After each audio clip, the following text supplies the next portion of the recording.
Welcome back to Development Book Club. Today we continue with Restoring Sanctuary, and we're on Chapter 5, which is the commitment to nonviolence.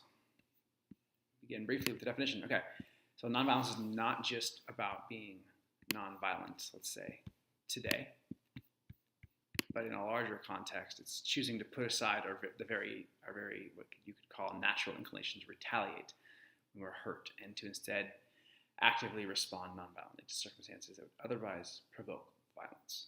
And this means rejecting violence on principle, even though we may have a reason or the means, courage, and or all of the physical strength needed to be violent. Two sort of types of nonviolence that the authors want to distinguish here. There's tactical nonviolence and then Satyagraha. I'll spell that in a minute. Tactical nonviolence is a prohibition of physical violence alone. And then Satyagraha, Satyagraha, is a prohibition of both physical and psychological violence. It's a refusal to retaliate, to act caringly toward our opponent or other people, and with the intention to convert that other person to the direction of nonviolence.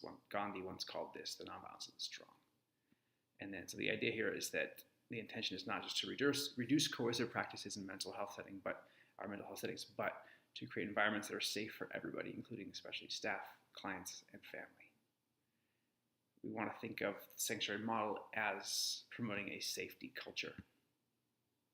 So there's four types of safety that authors bring up over again and again in this chapter. Moral safety is the first one, and that means that this is about being able to look yourself in the mirror without feeling shame. So moral distress occurs when you know the right thing to do, but you are thwarted by some sort of constraints on you. A morally safe environment is one in which you are able to do your work with a sense of integrity because your sense of right and wrong is supported by the institution in which you work and the people that directly supervise you. The greater the distance between those who make policies and those who live with the policies and execute them, the easier it is to create policies that enforce procedures that cause people to suffer more, not less, especially with the moral safety. So moral safety. 2, social safety is a sense of feeling safe with other people and in one's community while having the ability to make and sustain healthy relationships.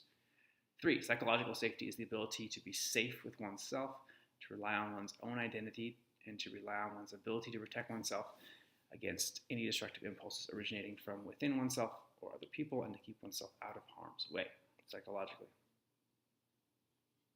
Physical safety. This is how we normally think of safety, which is to say bars, locked doors, restraints, etc. However, an exclusive focus on the maintenance of physical safety within institutions will tend to lead to or to result in the creation of environments that are more like prisons than therapeutic spaces, and they are inevitably violent. So it's good to have all these 4 different versions of safety, so we're not just creating prisons, basically. Because prisons, in one sense, can be physically safe when everybody's locked up, but that's not necessarily therapeutic, right? So the authors themselves said that their refusal to tolerate safety breaches at any of these levels constitutes the best defense against any breach in actual physical safety. So that alone, physical safety does not constitute a safe environment for growth. In fact, the authors say that physical safety is unattainable if there are gaps in moral, social, and psychological safety. And a way to think about it is that clients resort to physical violence because they cannot trust that their needs will be met without whatever behavior they're choosing to do that is physically violent. So we want to think of sanctuary again as being a safety culture. And the idea here that adding more bars, locks, stronger doors, guns, police, laws, all that stuff in society or in an agency, this increases levels of physical safety. But this can actually have the opposite effect of the intended result by reducing individual and group responsibility for the emergence of violence. So it's all about breaking the reenactment cycle and rescripting the story. So violence emerges within groups is the theory here, or the idea. In the sanctuary model, we start with as an assumption or as an axiom that violence is a group phenomenon, and that when violence has occurred, the entire group has failed to prevent it, not just the individuals that are directly involved. We must check our intentions. Are we using these terms like treatment or behavior management or consequences? Are we disguising real motivations? Are we trying to be punitive or actually therapeutic? Do we want to get even? These are questions to be self-aware and ask ourselves of.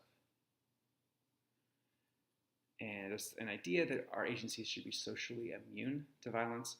just as like we think of a physical infection as an exception to the rule of health. Similarly, in a healthy organization, violence is the exception to the rule of peace and tranquility that govern social spaces.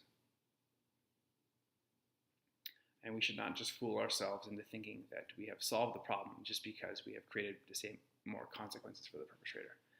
And trust is very important there. So a few more things and we're done. The commitment to nonviolence with respect to trauma-informed practice. The idea here is that violence is the problem. The divider amongst people is not some horned devil, evil thing out there away from us, but it's the impulse to violence and division that's in ourselves. Implications for nonviolent leadership. So just to be aware of how our throwaway comments or even extended or quick glances can be interpreted by people that we work with. There can be a gap between our intention and the consequences. So leaders must model the nonviolence they wish everybody to adopt. Of course, right? The sanctuary toolkit here. So safety assessment is part of self. So again, physical, psychological, social, and moral forms of safety, being aware of all those levels. Orienting new staff.